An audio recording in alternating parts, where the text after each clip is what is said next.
Hello, everyone, and welcome to another episode of the Freelance Mindset Shortcast. We are here with one of my most favorite people in the world. I have been in touch with him for a long time. We used to work together, and then I used to work for him, and we have just had a lot going on in the past few years. Meet Mr. Namang Chang. He started his career in an NGO in Bangalore back in 2017, and he later shifted to an ergonomic life of corporate, and he joined an IT and data management company and business development and digital marketing. He was in so many different roles. Back in 2022, Namang finally decided to move back to Nagaland, where he's from, and he ended his 6 year long pursuit to become a freelancer in his hometown's local market. Soon after that, he had a private limited company, which is now in Kohima, back in Nagaland, and it has over 15 to 20 employees under him.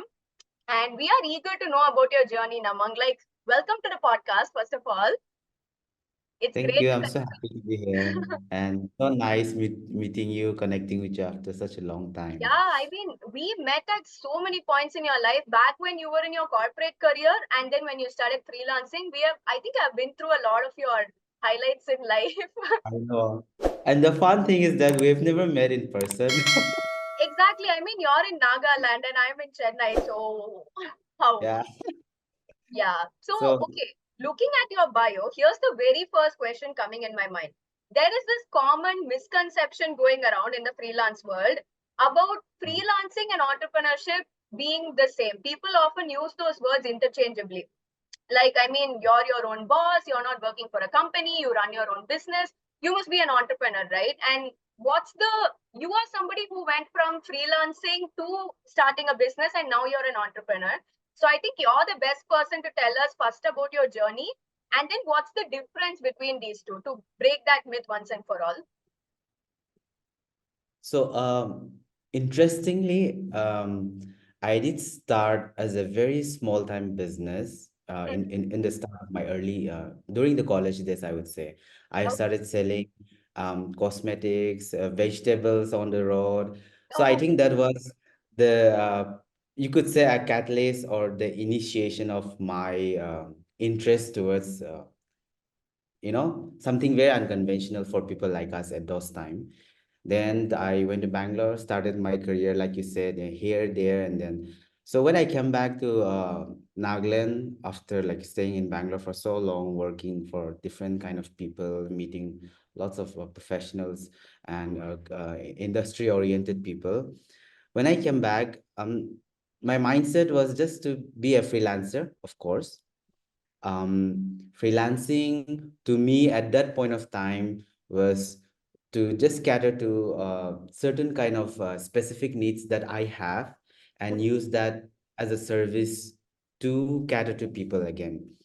So I was doing that, and then to me, I'm not somebody, I would say I do have some set skill set where I can multitask, but I think I have my own limits. So when I started freelancing, getting clients and people started approaching me, hey, can you help me in this project? Can you help me in that project? And I started getting lots of approaches from the LinkedIn as well. And then since I was here in Nagaland, people started contacting me, in the local market as well. So then and there, I started to realize that, okay, I don't think I can do this. I want to help people, but I do not have the bandwidth, I do not have the time, I do not have the energy to do that at all. Like I can, at the most, cater to 4 clients at one time. so That's pretty true. much I can do. Yeah. So I started getting more than 4, as you would imagine. So that's when I started contacting my, all college friends, and then we started this company, and then that's a different history. But to me, at that point of time, freelancing, the concept for freelancing was just that, like I said, to cater to people with the specific skill set that you have without having any ownership, accountability. So there is a certain strings that are not attached to the employer or Very true. people who are, yeah, people who have hired you. But when you say in terms of like entrepreneurship or having a business, I think that's a pretty much different world. I would not say it's a career also. It becomes your world. It becomes your life actually. Yeah. You It's a spend your whole lifestyle. life. Yeah, you spend your whole life looking after your business. You worry about what's next because you're not only worrying about yourself, but when you start a business, when you become an entrepreneur, high chances are you're going to have people under you. You have to worry about their salary. You have to worry about what's next. You have to worry about the reserve finance that you need to have.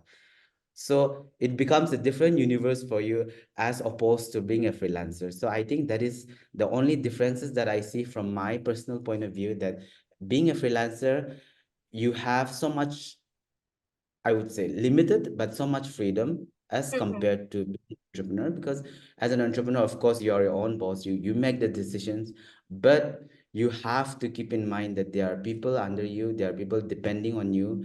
The decision that you take not only impacts you or your business, but it also impacts people that is in your environment that works under you. Mm-hmm. So there is different kind of responsibility. I would say the only difference that I see is responsibility and accountability to me Right. in between two things that you asked right now. Mm-hmm. I mean, that's so true. I remember, like when I was freelancing, I used to handle about 7 or 8 clients per month.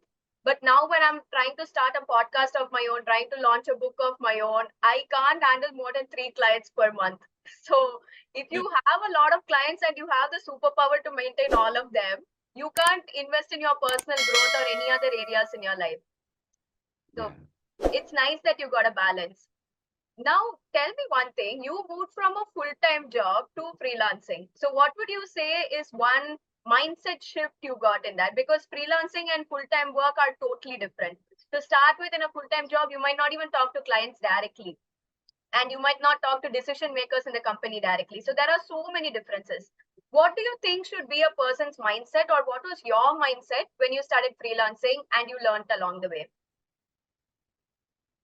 To some extent, when anyone wants to become, for that matters, wants to become a Yeah. freelancing, I think first and foremost, live out all the skills, the knowledge that you have. The only skill set that you would need on priority is time management. Yeah. Because nobody's going to be there to tell you which client to focus at what AM or PM of the day. So you need to know if you're going to handle 4 clients in a day, which client are you going to dedicate 2 hours, 3 hours in a day. So time management is something that you need to be like hands-on, like every day of your life. Mm-hmm. There's no Sunday for that. Mm-hmm. As compared to having a full-time job, I think there are certain aspects where you can look at in terms of having somebody to report to. Of course, that would be your boss if you're in a full-time job. But as a freelancer, you're gonna have multiple bosses depending on what project you're working or whose client or which client that is. So you're gonna have to find that balance because not all the clients or the boss that you're gonna have as a freelance is gonna be the same. Mm-hmm. Some people differs, and especially in a professional world, Yeah. there's a different kind of people who work in a very different manner. So you Mm-hmm. have to adjust to that kind of thing. Plus, if you're working as a freelancer for a corporate client, Mm-hmm. then there's a different timeline that you have to follow, even though you have your own timeline set up or you have your own schedule. So you have to adjust to certain things in life. But I think the only pros of being in a corporate life is you get to do one job, Right. and God The forbid, paycheck, the money God comes forbid, in. yeah, God forbid if you are not fired, then you know what to do the next day. You're There not is always fired. somebody to guide you. Yeah, there's Right. always hierarchy never ends. Mm-hmm. Okay, unless you are the owner of the company, the hierarchy never ends. You always have a team leader, you always have a manager, you always have an HOD. Mm-hmm. So there's always somebody to guide you, or even if you're lost. So that is the only saving grace of being in a corporate job, and to some extent, it is also secured unless you're gone from the Right. design. Uh-huh. Yeah. So unless you're in the design itself, the structure will support you if you're working hard. But as a freelancer, there is no such tangible equity or anything that could save you except for the contract that you have. Mm-hmm. So that is the only thing that you have. So being a freelancer, you have to be very careful of how you manage your clients, how you Yeah. balance your conversation, negotiation, and certain things. In terms of how I view these two experience differently, would be when I came back to Nagaland. Of course, I can't compare the market of Bangalore and Nagaland in the same One is page. a commercial But city, the other is your local hometown. yes, and the mindset of being a business, being an entrepreneur is very different from what people take it in Bangalore. But I think being a freelancer here is much different than being in freelancer in your place, your hometown, or Yeah. be in Bangalore, Hmm. in any of the bigger cities where it's being reviewed as well. So there isn't much anything I can reflect on or I can compare to, even if it's a different field.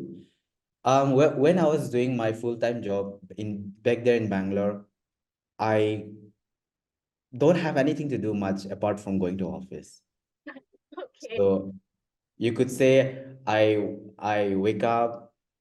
I don't even eat anything at home. I just wake up right before my cab arrives to pick me up. So I have enough time to just get ready, grab my phone, and then leave. I go to my office, and then if I'm lucky, I carry my lunch box or my meal. If not, so it it is a redundant life, and you have nothing to worry about except for the targets or the work that you have. But here, when I started freelancing, I think the level of stress, the level of anxiety just shot up. It's not, Mm-hmm. you don't worry not a single day where you think about, okay, what are we doing that for for this client tomorrow? What's gonna happen? Because when I was in a corporate life, those are the things that were Predictable. designed or structured by somebody who was above me. And the Yeah. next day I go to office, they tell me, okay, these are the plans, you do it. Of course, it depends on the hierarchy also, the level of the employment that I had. But I don't think I've reached that far until I left Bangalore. So I would say my level of employment in a corporate full-time job would be at that time where I come to office, I'm told what to do, I do it, and I leave. That's it, nothing else. So when I started freelancing, that mindset was totally like just abused. Right. Yeah, and I had to like start, you could say hustling, but Mm-hmm. in a way, the word hustle does not justify the things that I was doing on ground. So there's a huge mindset shift. I would not say even 100. It's just totally like 180-degree where you don't see the other end. Mm-hmm. So if there are people who are still in corporate and then just is looking out to become a freelancer, that is something you really need to like think about. I know. For me, the biggest mindset shift when I started freelancing was how I speak to my clients. Because back in corporate, I have to work for the interest of the entire company. I can't make an individual decision and be like, I don't want to work with this client. It's a toxic client. Like, I have to keep the organization in mind. But when I came to freelancing, I got a more individual mindset. I started being more selfish, but at the same time, I can choose the clients I work with. I have to take calculated decisions. I have to take my risks carefully. I need not accept every client that comes my way. And before getting rid of a client or breaking a contract, I have to think carefully about it. So Mhm. getting that full control, like, okay, I am in the steering wheel, like I can decide every single day of my life, was the huge mindset shift I had to adopt.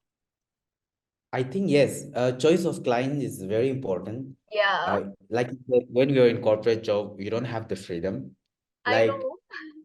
as I suggested, I come in the office in the morning, somebody above me tells me what to do. I have to do it. I have no Mhm. option of my Yeah, job.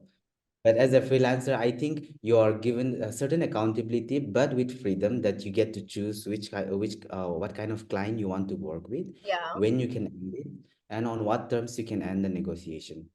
So I think that the consciousness has to be there.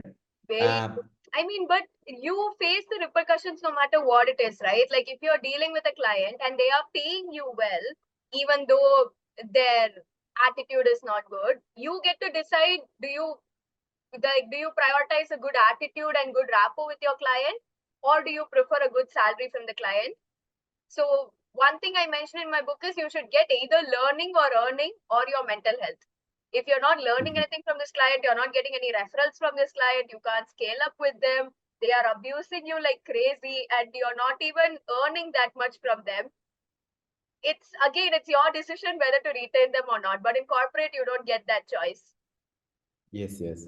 I think uh, I've had clients, you could say organizational clients, with Mm-hmm. whom we have worked with for a few months, and then we didn't see any prospect of growing up with them, neither in the field of the work that we do, because of certain stringent limitations that we have. Because there are so many freelancers in from it, but if Yeah. you look at mine, we are from the creative background. Mm-hmm. And to be creative and to help our client with the creative that we have, there are certain limitations that should not apply to us, Mm-hmm. that limits our creativity. And if the client is insisting on such limitations, then we would have no choice but to let go of that client, because Yeah. it's not they are not tapping into our potential. Why are we being hired for if not for our creativity? But if that creativity that we have is not allowed to be used, then I no longer see a point of working. So in such instances, we have, severed few ties. And like you said, there were repercussions, but um, like they always say, let tomorrow worry about tomorrow. So we just Right. sometimes we We'll go by cross that bridge when that. we come to it. Yeah, let it burn when it burns. So speaking of your company, I was wondering, there are so many startups, especially as freelancers. I mean, I was shocked by how many startups are there in the world. So many clients you can work with. But many startups just tend to start and then they either don't work out or they do some things wrongly. So you having run a startup for so long and starting from being a solopreneur to now having a team of like 15 to 20 people, can you tell me like one or two common mistakes you think freelancers or entrepreneurs make? And what are some things you did right? Like, this is why I'm still continuing strong, and maybe this is why others are failing. One or two examples or policies you have adopted. I think based on my experience, I have seen, that I work with startups also when I was a corporate Yeah. employee in Bangalore. So I have observed how business goes up, goes down. There was one company back in Bangalore. I think it was during COVID, before I joined my last company. Along with a friend of mine, I think four or five of us, they started a startup and they hired me as a manager. So, and there was no office. We just used to working in there's an office, right? Office, Okay. something, a co-working space. So we used Mm-hmm. to work there. And unfortunately, it went down after a few months of operations. And then again, I started working in another startup. So I've had my own share of observing startups, how it goes up, how it goes down. So when I started my own, I make it a point that the people whom I hire on the first, you could say, the first batch of people that I hire should stick with me at least for a few years. Mm-hmm. And for them, in order to stick with me, I need them to make me, if that makes sense. Kind of, yeah. So You want they should, like-minded people. no, not like-minded people. Hmm. I want somebody with different creativity, different heads on, but I want them to be in the same shoe as me. Oh, you To want them have to that have. memory as me, yes. So if that makes any sense, I started training them, the internal trainings and stuff like that. So um my you could say in a layman's word, in the capacity building of my employees was my first priority.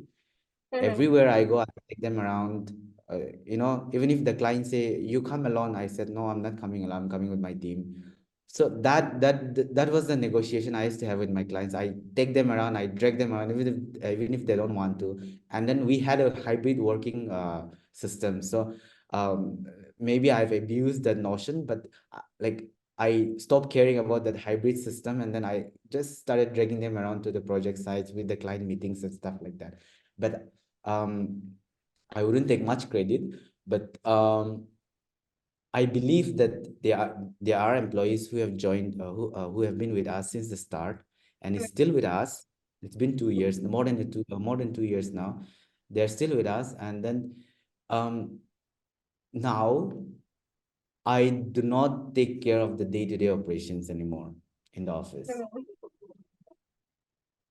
So I'm like, that was my goal, and I feel like I'm on the verge of achieving that goal because of course there are junior employees who comes and goes, and that happens in any Right. company. And there are skill-based employees who comes and goes based on projects, but there are like core team which I really value at the point that I want them to become me. So at this point, in our company, for me, like I'm just looking at it from the ceiling. You could say I'm just looking from the ceiling, from through a hole. I'm just peeping out, and I'm just looking at how. As an entrepreneur, I never thought that this could be achieved, but I think this is some mistakes that people make because um, you start a business, you think that you can micromanage and do everything, but I don't think that's true. You cannot. As long as you're micromanaging, your team is not learning anything. Yeah. You give them space, you give them the opportunity to learn, you give them that safe environment where they feel safe to make mistakes and learn from it. And I think that is something that all the entrepreneurs who are planning to start a business or is running a business right now, which are very new, should know that the core team that you have should be efficient enough that they can carry on even without you for months and months. I mean, I can relate to what you're saying. I read this article which had a very powerful line.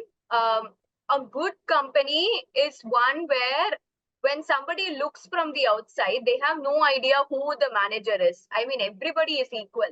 So it doesn't matter whether you're an intern or a new joinee or the manager or anybody in any part of the hierarchy.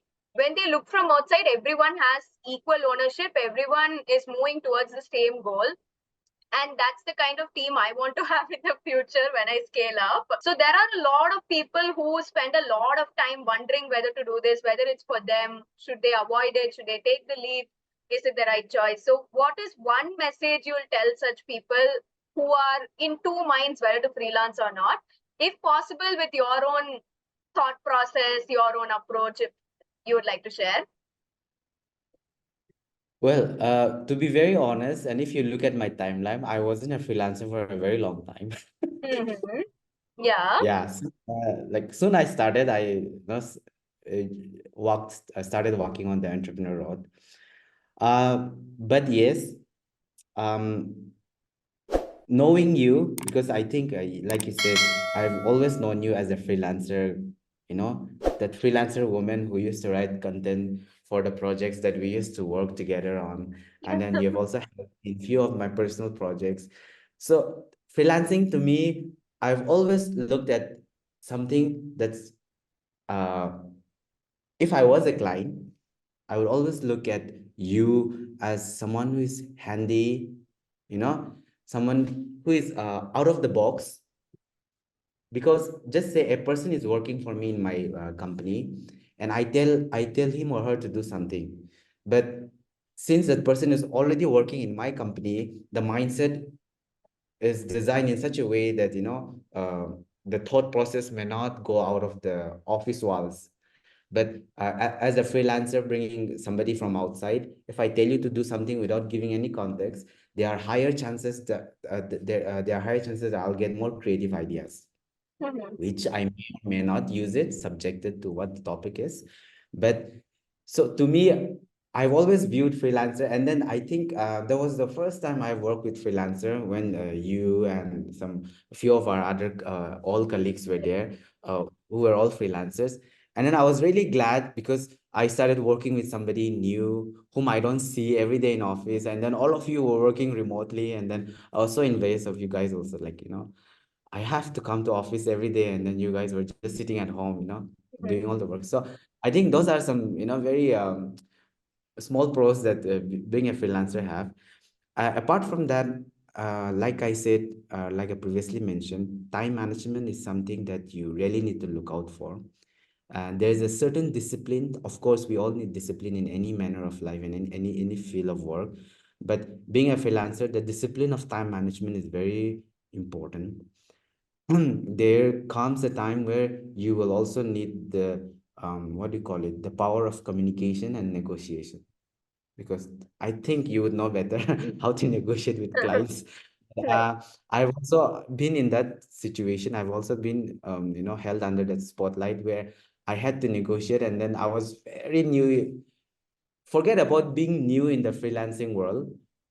I had no idea how would people react to being a freelancer here in Nagaland also, and how were the prices. I didn't know what to ask, because it's a very new market for me. Just say if I was a new freelancer in Bangalore, then I probably know how to figure it out on my own. But being in Nagaland, it was very different. Um, so you really need that skills of communication and negotiation. I would not argue on the skills, because I would obviously believe that if you are planning to become a freelancer, you are very good at what you do. Because if you are not, please stick to your full-time corporate job. Mm-hmm. Learn as much as you can from whoever you can. Then you start your own journey as a freelancer, because there's no point, because there are very less chances that you'll learn anything from being a freelancer, anything new, because you'll be, most of the time you'll be working alone, you'll be working in a different kind of space, you'll be working remotely without a team. Mm-hmm. So if you have the opportunity to have a full-time corporate job before you become a freelancer, then it is advisable that that you learn as much as you can, learn Mm-hmm. from anyone you can, and then only plan Mm-hmm. on to become a freelancer. Mm-hmm. But stop learning, because that is something that I learned. You should know that I was a business development person, and then I became a digital marketer.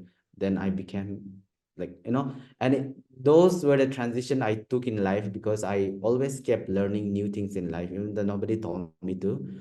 And those kind of curiosity and the eagerness and the initiative that you take for yourself to learn more things is gonna take you to places that you want in life.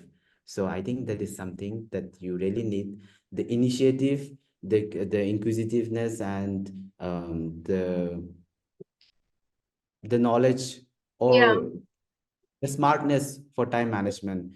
So Mm-hmm. those are three. I wouldn't say three. There are so many things that you need to know. But from my side, I think But those this are is the the things that holy trinity from your end. yeah, those are the things that I required the most, and I use them. Great, Namang. Thanks so much for that insightful discussion. I mean, we got a lot of inputs here, especially the main difference between a freelancer and an entrepreneur and how to succeed as both in both walks of life. Thank you for Mhm. this session. And if anybody is interested in learning more about Namang, you can find all his socials. I have linked it in the description. And you can also find his firm, Modern Myriad Branding, if you're interested in any of his services. For sure. And thanks everyone for tuning in. See you in the next episode. Thank you. Bye bye.